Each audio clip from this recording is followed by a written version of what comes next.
Akhir-akhir ini, kasus kekerasan terhadap perempuan dan anak semakin sering terjadi dan menjadi tanda betapa rapuhnya moral serta masih timpangnya relasi gender. Di tengah kenyataan tersebut, kami ingin menambah wawasan mengenai pendampingan korban agar dapat memahami luka yang kerap tersembunyi di balik sikap diam mereka.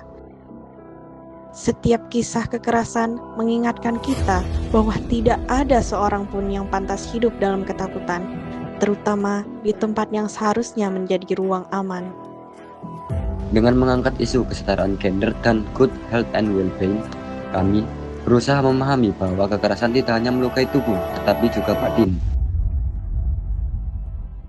Trauma seperti kecemasan, depresi, dan hilangnya rasa percaya diri membuat kami sadar bahwa pendampingan memerlukan empati yang tulus dan keberanian untuk melihat lebih dekat penderitaan yang tidak tampak. Dari sini kami belajar bahwa teori perkuliahan menjadi lebih bermakna ketika tersentuh oleh realitas manusia.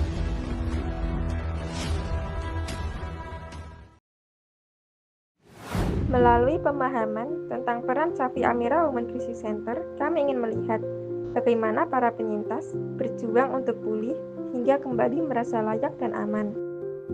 Pengalaman ini menegaskan bahwa menciptakan lingkungan yang aman dan berkeadilan bagi perempuan dan anak adalah tanggung jawab kita bersama.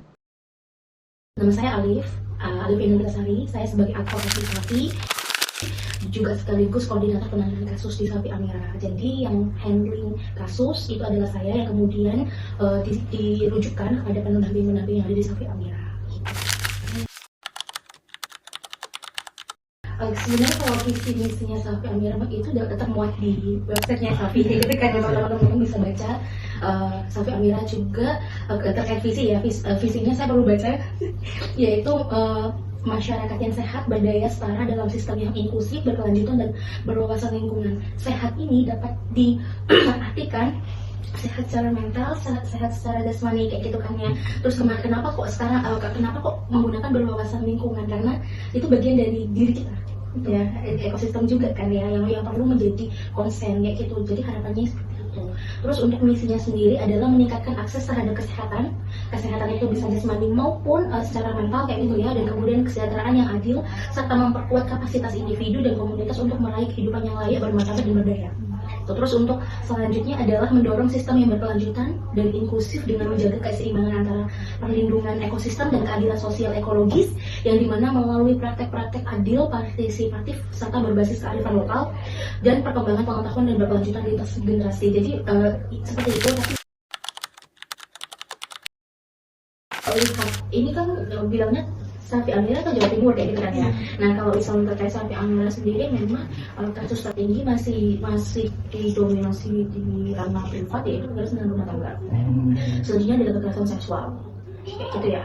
Jadi ya karena memang beragam yang datang ke kami, kekerasan seksual itu juga mencakup ini ya, kekerasan seksual berbasis elektronik yang teman-teman tahu, kalau kayak misal ada ancaman penyebaran konten dan lain-lain itu juga tinggi kayak gitu. Selain itu juga kekerasan seksual itu juga dialami oleh korban-korban yang dalam relasi pacaran. Biasanya kita menyebutnya kekerasan dalam pacaran juga kayak gitu.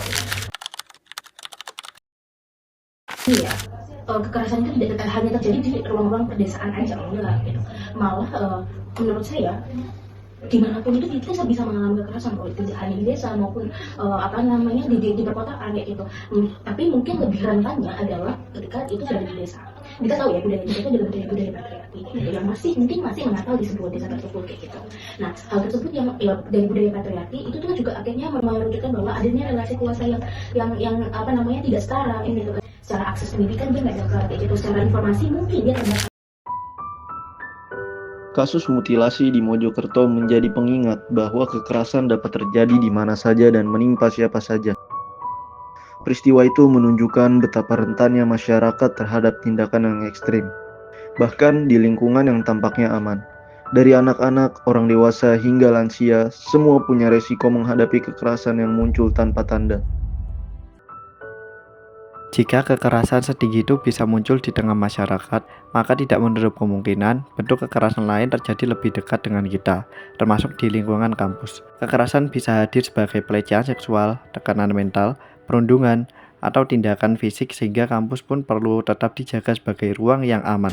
Kampus bukan hanya tempat untuk menimba ilmu, tetapi kampus adalah tempat untuk kita tumbuh bersama. Justru kekerasanlah yang mematikan keberanian, membuka suara, dan merusak nilai kemanusiaan. Tiap mahasiswa memiliki hak yang sama untuk merasa aman, dilindungi, dan dihormati. Stop kekerasan dengan 5D. Direct mengarahkan, delegate mendelegasikan, dokumen mendokumentasikan, delay menunda, distract mengalihkan.